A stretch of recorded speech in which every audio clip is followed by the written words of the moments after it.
Got Eagles at Cowboys. We finally got a primetime game that has some playoff implications. Playoffs? Playoffs? I don't know, man. It's pretty important, right?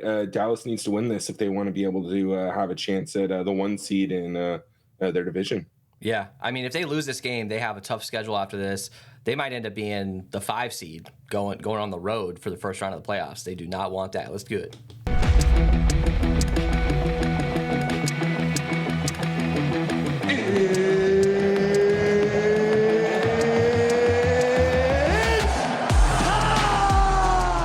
What is up, guys? Welcome to the Edge DFS. My name is Tyson Smith, joined by Ellie Hernandez. Ellie, we've got a good one, man. Eagles and Cowboys. This should be interesting, man. Week 9, these teams played. The Eagles pulled it out, even though the Cowboys were in prime position to win that game. They put up a ton of yards, a ton of stats. It was the Eagles' defense, their pass rush, that really won them that game at the end there. Dude, there's a lot of expensive players on the slate, like Dak, CD, Jalen Hurts, A.J. Brown. Like, there's so many dudes that we're going to want to play here. I think we're going to have to prioritize Dak and CD, though, dude. CD crushed last week. He crushed last matchup against the Eagles, and guess what? The Eagles' pass defense is one of the worst in the league. They're going to give up points to wide receivers. They're going to give up points to quarterbacks. Dude, if you'd have told me to start this or earlier in the season that the Eagles' pass defense was worse than the Commanders this year, I would have called you crazy. But that's what's happening. So we're going to have to attack that matchup for sure. So, Ellie, what are your thoughts on this game overall, man? This is in Jerry World, in Dallas. So, there's that. They don't have to deal with Philly again in Philly. What are you thinking for this matchup, man? They're 3.5-point favorites at home. Yeah, I don't know if I disagree with that. We talked about it. We talk about it all the time, especially last year. Now we're getting into that point in the season where we're meeting. Some of our primetime games are going to have second times. Jesus Christ, they're playing their second game against a divisional opponent. I don't know why that was so tough for me to say. It's tough to beat a team twice, right? Philly squeaked by at home last time. And now they're going on the road, right? And so I don't mind this. I think this probably is a game that Dallas should be favored. They are actually, as much as it pains me to say, they're on an upward trend, right? It seems stuff's starting to click over there. I hate Mike McCarthy, but I do kind of like Dak Prescott. I feel like he's starting to become like, remember when Tony Romo's career was coming to an end and everybody just piled shit on him, and he had like historically bad defenses for the last 2 years. Yeah, like Dak. I think Dak's kind of I think he's just the scapegoat of this team. Yeah. But he's been killing it, man. He's been killing it recently. And I don't want to get too far ahead of myself. I think this is a game that Dallas wins. We've seen too many holes in the Philly defense. I think Dallas will take advantage of that on Sunday night. And one thing you can say about Dallas is they're similar to the Dolphins in the fact that they just can't beat good teams. We haven't seen it. They're 9-1 against teams 500 and under. And they haven't been able to really beat one of these really good teams yet this year. So this would be the time to do it, man, because their schedule is going to get rough. 52 total, dude. That last game was, 28-23, I believe it was. So, hovering right around that same total. This just feels like to me like it's such a big game. This probably feels like this could hit the under or a little bit below that 52 mark. What are your thoughts? I mean, I think everybody's going to be jamming in a shootout in this game, and I don't think that's a terrible idea. But 52 total, division rivalry, it's getting close. These teams are really going to be really focused on winning this game. I think this maybe this is closer to a 50 or lower total. Thoughts on that? Yeah, man, I'm with you. I don't know. I mean, nitpicking kind of 1 or 2 points at the top here is something, but I do think the under is in play. To your point, it's a division rivalry, and we talked about it in the intro. Dallas needs to win this game if they want to maintain any seeding opportunity, or at least just maintain in the race to win the division. So it's a really important game. I expect both teams to kind of come ready to play. And games like that, man, like, I think you spend a little bit more time just getting your defense jacked up. So I don't know, man. I think this is one where Philly defense is going to come ready to play. Dallas defense is going to come ready to play. This could be like a 2017 game, to be honest with you. Well, this Dallas offensive line, like I said, they, last week they gave up like 4 sacks, and I think it was 7 quarterback hits or pressures. And that week 9 matchup, they gave up 5 sacks. So I think that's the key here is these defenses. Can Philadelphia overperform up front to be able to help them in their secondary, as well as, look, we saw Dallas get lit up defensively. Like, Seahawks came out and absolutely crushed last week in that game. Can Deron Bland have a big bounce back type game? Guess what? There's a guy named DK Metcalf out there who crushed him last week. Guess who kind of reminds you of DK Metcalf? A guy like A.J. Brown. We saw Deron Bland moving around a little bit last week. Typically, he's on the right side of that defense. He actually got, for the first time all year, more than one snap on that other side of the defense. So is this a situation where Bland follows around A.J. Brown? I don't know. That's a good question. But Bland he came back to earth last week, even though he did have an interception. They lit him up, man. They lit him up for a lot of yards, and they lit him up for 3 touchdowns in that matchup. When it comes, like I already mentioned, so, dude, look at these numbers here. When it comes to fantasy points allowed to wide receivers, Philadelphia Eagles, 32nd, behind the Washington Commanders, 46.44 PPR points on average per game. Insane.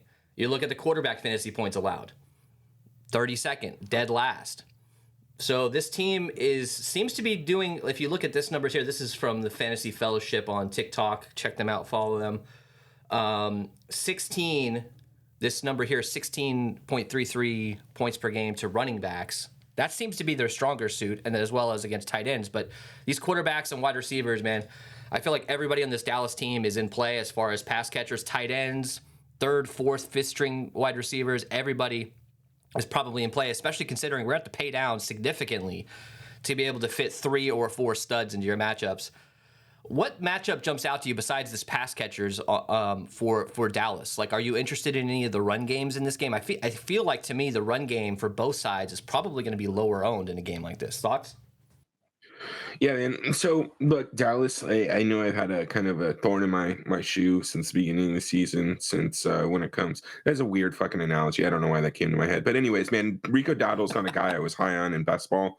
But like, he's a guy that I might be considering today for value, right? We know that Philly kind of just they struggle to stop the pass, right? But I do think that they are gonna give up some opportunities to the run game. And we've seen it. Tony Pollard hasn't necessarily been Tony Pollard this year, so Rico Dowdle could easily scoop up a touchdown on the goal line there. But outside of that, man, like, the matchups are the matchups. Like, again, we're just going to be in a tight spot here. We're going to be trying to get as much AJ Brown, CeeDee Lamb, Dak, and Jalen as we can. So, like, I think matchups aside, we're going to be stuck at choosing between maybe 3 of those 4 guys, and then kind of determining what we want to do from there. Yeah, it's less about picking, the best plays. Like, we know the best plays in this game. Like, especially from the Eagles. Like, things are pretty concentrated to a couple of guys. We got Goddard coming back.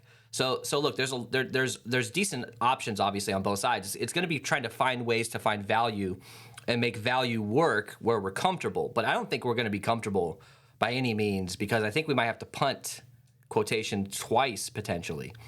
Today might be the way you might want to go with, but in a smaller salary range, go down to Swift and all the way down to even Goddard at captain for this one in order to get those studs in the flex. All right, so let's go to our injury report. There's really not a lot to talk about here. Like, this is one of these games where you could probably start building early. Like, to me, we're not waiting on really any news. Dowdle was questionable, or he was labeled as questionable because he was limited earlier in the week, but he had a full practice. He's not designated at all.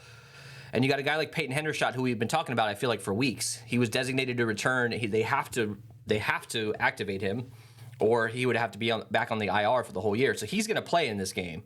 I don't know what his role is. Does Hendershot take any of the Schoonmaker snaps?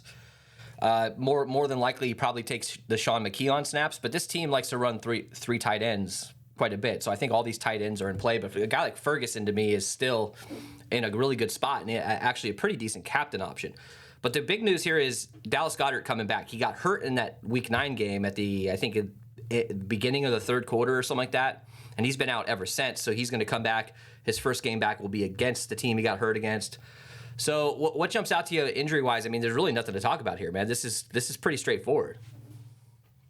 Yeah, I mean, Dallas Goddard coming back might impact like Jack Stoll or Greg calculators minutes, or not minutes, but playing time. But other than that, NBA. man, there's nothing important.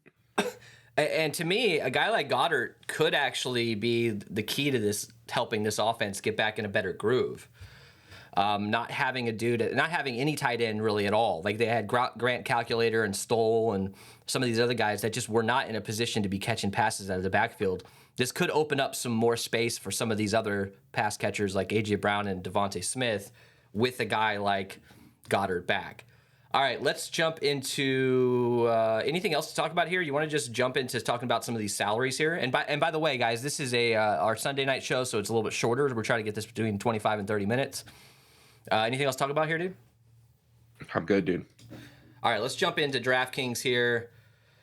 So let's talk about salaries. CeeDee Lamb is 11.2K. Jalen Hurts, 11K. Dak Prescott, 10.6. AJ Brown, 10.2. And then you have a little bit of a jump down here to Devontae Smith at 8,400. Let's talk about these 10K guys and above. The chances that we can get all four of these guys into a lineup together are very small, but if we go down at captain, maybe we can, and then absolutely punt with the $200 guy. What are you prioritizing here? Even if Jalen Hurts has a bad game, he's still going to get you 19 or 20 fantasy points. Like we've seen it all year. He finds a way to score rushing touchdowns. The dude has 12 rushing touchdowns this year. He's one of the leaders in the league when it comes to rushing touchdowns. So Hurts to me is necessary, obviously. Dak is necessary going against an incredibly bad pass defense when it comes to the secondary. And CeeDee Lamb has been on freaking fire, man. The dude had 90 plus yards against them week 9. He had a great game last week. Yeah, I think he had 17 targets last week. What do we do here, man? Is A.J. Brown and Devontae Smith, like, it feels like to me A.J. Brown might be the odd man out just because of his price, because Devontae Smith has been getting involved a lot lately, not just in deep passes. He's been getting possession-wide receptions here. So what do we do with these top dudes, man? We're going to have to make some tough decisions. Yeah, man. I don't know. I really don't. It's going to be hard, right? I mean, if you just look at the four there, right? You're looking at maybe 43,000 in salary, just combined. So what does that leave? A total of 7K for two positions. Like it's just going to be tough one way or another. That said, I think you're right on. I think one of the things that we might see is maybe Devontae Smith, maybe we see him, his captain ownership kind of come in a little bit higher than we normally expect because people are paying down from AJ Brown to get to Devontae Smith instead. But look, man, like I think. So we talked about a little bit of like using SaberSim the other night on that shitty slate, Thursday night. And that's what I did. On a night like this, I might create a group where I have these four guys, and then I just make sure that I have a minimum of 3 of them in every single lineup. Yeah. So that way I'm not necessarily as concerned about who I'm picking. Yeah. Now, if I'm hand building a lineup, I don't know, man. Like it's we'll get to that in a second, but like I don't know. Like, I think you're right. Like, you have to decide whether or not you're going to fade AJ Brown because I need CD, I need Dak, and really it comes down to Brown or Hurts. And Hurts is going to continue to have the rushing touchdown upside. So until that goes away, like I don't know, man. Like I think Brown is the odd man out. So you look at Tony Pollard. He's 8K. He's in a tough spot, but he's had a few weeks in a row with a rushing touchdown or a touchdown. Swift is 7,400. Brandon Cooks 7K. Brandon Cooks has been looking great, man. He's been really coming on as that number 2. Jake Ferguson 6,800, and then you go all the way down here to Goddard at 5,400. This range right here from Devontae Smith down to Goddard feels like an ideal opportunity to grab one of these guys as captain and hope that they don't need to be the highest scoring guys. They just need to have an above average game in order to be able to fit all these other dudes in here. A guy like Cooks always falls under the radar, dude. He's always like 20% or lower owned, and especially at that price, I don't know how much you can get to him. So these guys who are kind of in this mid-range where getting them in the flex is going to be difficult if we're hand building, putting him at captain might be the route to take here. So who are your favorite options here? I think Devontae Smith, basically all these guys. I'm going to try to get overexposed to all of these guys and maybe be with the field or under on some of these studs, even though it's a little scary because, if one of these guys goes nuclear and gets 3 touchdowns, you're going to have him at captain. Who are you looking at here for captain options or just in general here in this second tier? So I think my primary targets, like I'll start with captain. I like Devontae Smith. I like DeAndre Swift, and I like Brandon Cooks. Devontae Smith, we all know that what his upside is. He can easily just break away with a touchdown. And what we saw DK do the other night, that's not necessarily what we're going to see out of Devontae Smith, where he's just grown ass, or he's just sunning a corner, right? And Yeah. just taking the ball and running it in. But if he gets open beyond the wide receiver or behind the secondary, he's going to score a touchdown. I don't know that I'm going to be getting much Tony Pollard on the slate at this point. Like, I'll just take my exposure to him in best ball and just ride it out. He just hasn't necessarily been getting there on a consistent basis. And at 8K, like, I just, he is a little bit scary in a game that, I don't know, man. Like, I know they're going to try and keep the ball out of Philly's hands, but I don't know that they're going to be able to establish it. If there's one thing that Philly can do, they can just rotate a whole bunch of fucking big ass bodies in on that defensive line and slow down the run. So the one thing I am interested in with Tony Pollard is if we start seeing he's under like 25% owned as we get closer to the Sunday night slate, then he becomes a really interesting captain for me. Yeah, absolutely. I mean, look, we saw 17 last week, 22 the week before, 18 fantasy points the week before.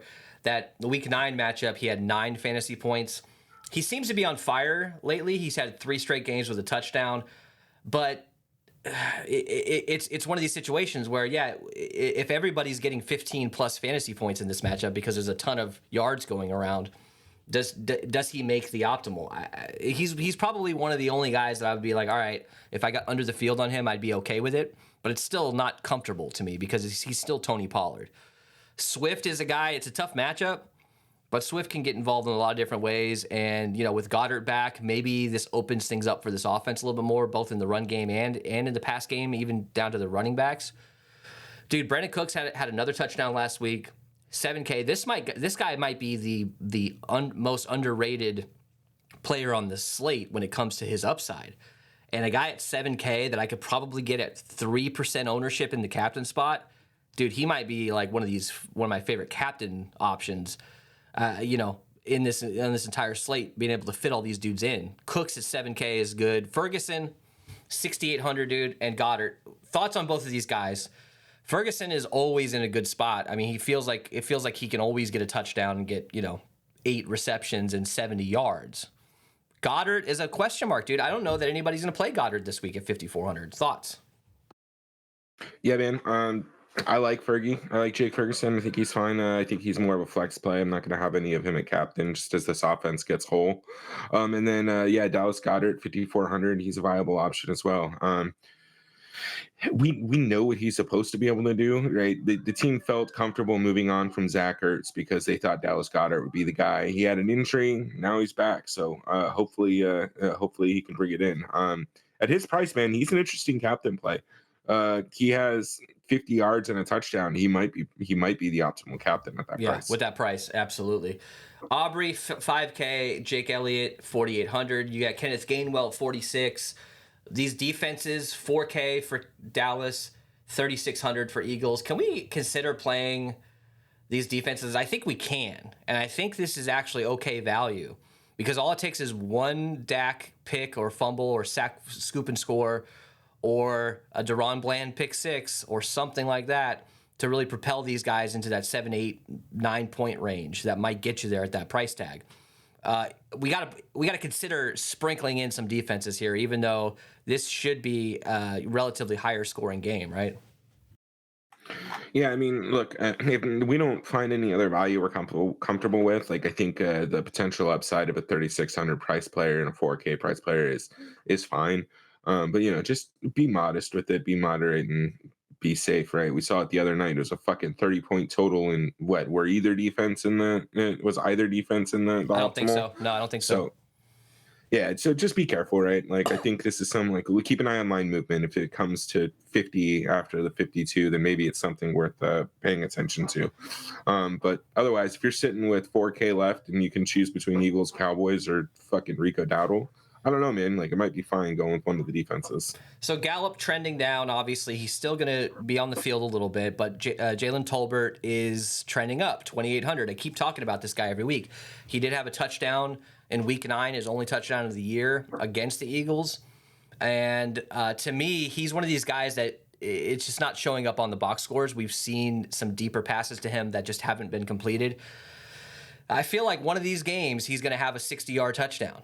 And Tolbert, to me, at 2,800 is in a good spot. He's 3/3A, 3B when it comes to wide receiver on this team, and this team's going to throw the ball a lot. Quez Watkins back with an injury, 2,400, in a good spot. He's probably going to take away those snaps from Olamide Zaccheaus. So I like Quez Watkins. Boston Scott, he's 2K. He's always in play. He's going to be active most likely, and maybe you get a random, screen pass for a touchdown out of him. Turpin, always in play, 1,600. Deep pass guy, also on the kick returns, punt returns.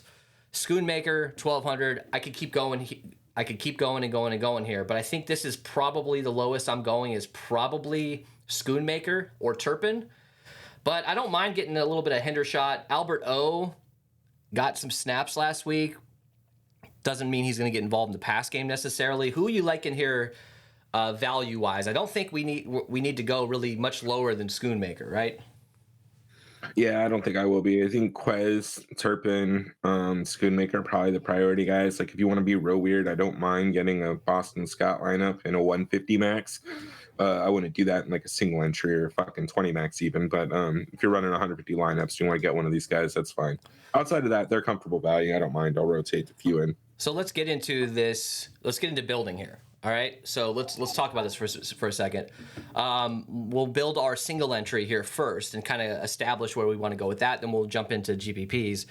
But we do have a 2-game slate on Monday night that we'll put a show out for everybody, and then we have 2 Monday Night Football Showdown shows that we'll record for our YouTube members. If you guys want to join and support the channel, there's a join button down below. It's only $3.99 a month. You get Monday Night Football every week, and then as we get into the playoffs, we'll figure out some special shows that we can give you guys as well. So thoughts here, dude. Who are we going with captain here for single entry? I think you got to just start with CeeDee Lamb maybe, or maybe do you go down to Dak Prescott at 10.6K? To me, I'm considering probably Lamb and Prescott as the 2 top single entry guys, and saving that $600. Or it's more with a captain to go down to Dak might be the way to go. Where do we go here for captain for single entry? Let's just start with CD. All right, CD, Hurts, Dak. I mean, we could get AJ Brown here and then punt twice, but this is what we're talking about here. Is you probably got to go down to Devontae Smith, but you're still screwed. So even if you go down to a guy like Tolbert, you're punting again. And that's a little worrisome to me. Do we hold off on Devontae Smith and maybe go with, I don't know, Swift? Do we go down to Goddard? Do we get a kicker? What do we do here? We can't comfortably get a 4th stud. No, I don't know, man. I guess go. We got Jalen Hurts. Can you do Goddard and then Elliott? Is that possible? Let's see. Goddard. I don't know if I like Goddard for that. Not really. 1,400. Schoonmaker. This is a GPP build, and this is a fine GPP build. Lamb, Hurts, Prescott, Goddard, Elliott, Schoonmaker. That's not terrible, but we're probably not gonna be able to do that. Let's kill. Well, okay, we got to get one build here that's halfway decent. So let's figure out what we got to do here. Can we fade Hurts, or is that just stupid? I mean, this might be dumb. Like, I actually don't think it is, but I think we should try Devontae Smith at cash captain. Okay, let's try it. Smith, Lamb, Hurts, Prescott, 4,600. So we're getting into Tolbert, Quez Watkins area, 1,800. Turpin. This is still not it's not close to a single entry build. So it's something we got to work out. Jump in that Discord. We do give our cash, our single entry core plays in a lineup to our members in the private channel in the Discord. But that Discord's free for everybody. We could chat about this more. Let's just jump into some tournament builds here. So let's go. What's our game script here? Do you want to do a Jalen Hurts captain? Do you want to go down to some of these cheaper captains first, or do you want to try to establish a good GPP build for one of these expensive dudes? Let's do a GP build with an expensive dude. Hertz is going to be really chalky. Let's do him, and then let's try a 1-5 onslaught with like a Dallas run back. We're just fucking load as many as we can in. All right, let's do it. So Prescott, CeeDee Lamb. Let's get Ferguson. I actually like Ferguson for single entry, too. Okay. But let's do Ferguson here. Let's go down to Tolbert. You could play anybody here, but I'm gonna pick Tolbert. Leaves you with 2,100 and Turpin. There's a little 1-5 action. That's a little crazy, but not bad. Hurts a captain with Prescott, Lamb, Ferguson, Tolbert, Turpin. Let's do a 2-4 here. Let's pull out Ferguson. Can we get to Swift? Like, let's try it. Let's see if we can get to Swift. 4,300. Go down to Tolbert or any of these dudes, Turpin. You're going to end up with a Schoonmaker situation, or you can go leave some money on the table and get Hendershot, whoever you want here. That's a Hurts and Swift run back with Prescott, Lamb, Tolbert, Hendershot. I think you're going to have to get uncomfortable with any of these higher end captains in two spots, most likely. You're going to have to kind of punt. Now, Tolbert to me isn't a true punt because he's on the field a lot and he's going to get opportunities. But playing Schoonmaker, playing these other randos, especially on the Eagles side, when you start to get super low down here, it's a pure punt. Let's go, dude. I want to build with Brandon Cooks at captain and see what happens here. Let's see how easy we can pull this off. Now, I think we could still play CeeDee Lamb in this lineup. Let's get Dak. Let's get Hurts. 6,700.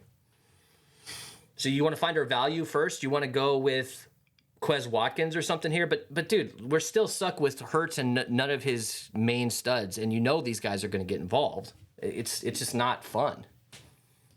I mean, if we're doing a GP build, like I think with Cooks the captain, I don't think you're crazy having Lamb in there. But if you wanted to put AJ Brown, I think that's fine too. Let's do that. Let's do that instead. Let's put AJ Brown in. 7,700. Let's throw go. Quez back in. That's fine. Who'd you say? Quez Watkins. I still think that works. All right, let's go Quez. 5,300. So we got a kicker here. So we could go 4-2 and get Jake Elliott with Brandon Cooks and Dak Prescott. You got AJ Brown, Hurts, Quez Watkins, and Jake Elliott. You could go to Aubrey and get a 3-3. There's quite a bit of options here with Cooks at captain. That's pretty nice, dude. That's not bad. Let's try one more. Do you want to go like Ferguson, or you want to go Swift, Pollard, like Goddard? You want to try Goddard since he's our lowest end guy? Yeah, let's try Goddard. He's the only guy I'd be comfortable with playing at that low price. All right, so we can get to Devontae Smith and then punt with probably Hendershot or Alberto or Jalen Brooks. He might not even be active. That's a little rough. So plug in whatever you want there. But dude, let's talk about this briefly. Anybody who uses Goddard as a captain is going to have this exact start of a build.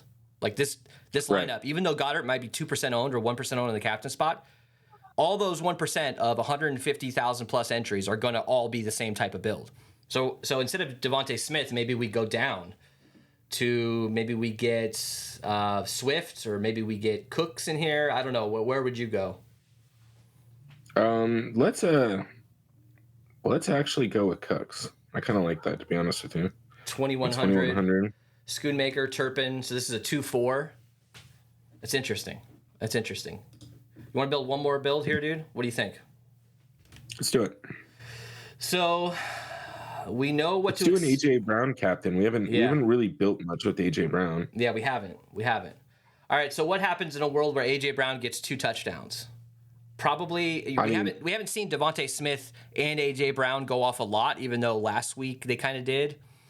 Or no, I'm sorry, it was week 9. They both did pretty good against the Cowboys. But I think we fade Devontae Smith in this one. And do we have to play Hurts? Do we I don't know. Like maybe we don't play Hurts here. Maybe AJ Brown. I don't know. What do you think? This is fucking hard. Yeah, I think maybe we fade Hurts. Let's go CD and Dak, and then we got 4,300. Can we? What happens if we put in Jake Ferguson? 6,100. Here, dude. Let's try this. Humor me on this. Let's go AJ Brown and Devontae Smith as our 2 Eagles guys. You're hoping that AJ Brown gets 2 touchdowns or has a really big game with that price, and then Swift maybe gets a goal line touchdown. We don't see Jalen Hurts scoring a rushing touchdown in this one. At least it was 5,500. Let's just go down to Tolbert here as a placeholder, and then you got Quez Watkins here. That's kind of interesting. I know that we don't have Jalen Hurts in this lineup, so it makes it a little easier to build. But maybe a couple of these without Hurts spread into your builds might be the way to go. But we're just gonna have to make some tough decisions. That's why me personally, I'm going to be building 100 plus lineups and then one like $50 single entry. In my single entry, maybe I do have AJ Brown somehow, and maybe in my 100 plus lineups, I'm slightly under the field in the flex with AJ Brown, and then maybe get a couple extra captain lineups. Thoughts on strategy here before we wrap this up, Ellie? Yeah, man. So look, this is another slate where I'm still gonna max out my salary when I'm using SaberSim, man. I'm just not gonna put. I'm gonna max it out closer to 49,000. On the Thursday night slate again, I think they left 2,500 on the table in the winning lineup. And look, man, I'm just not trying to duplicate with 4,000 other people. Like, I appreciate the chop. Like, you can win some decent money, but it really only works if you're, entering a handful of lineups. If you're doing like a max, if you're MMEing at 150 or even at 20 max. You don't necessarily want to chop it up, man. Yeah, it sucks. If you're doing like the $3, or if you're doing like some of these, the $4 or even the big contest, and you're putting a bunch of lineups in there, you got to get unique. If you're doing some of these 10 cent, 25 cent, where your entry fee is $5, $2 or $5 for 20 lineups, and you chop for $150, that still makes it, I would say, worth it. But if you're entering into these bigger tournaments, you're gonna need to get unique, and there's plenty of ways to do that. If you're using SaberSim, there's plenty of ways to get unique. You can do a geomean type filter that will help limit your dupes, but you're also throwing away a ton of good lineups by doing that. So there's a fine mixture into that. Ellie, what's your final score prediction here? And who's your dirtbag of the day? One of these cheap guys who could score? Look, I said that this could be a 2017 game. I'm expecting closer to 30 to 27 Dallas. Dirtbag of the day. Let's go with Boston fucking Scott. That's definitely a dirtbag right there. I'm going with Tolbert. I'm just gonna keep saying Tolbert every Cowboy slate until he has a big game. All right, we appreciate you guys. Throw us a like, get us to 50 likes on this one. We will see everybody for the 2-gamer for Monday night, and members, you guys will get two shows this week. We'll see you guys later.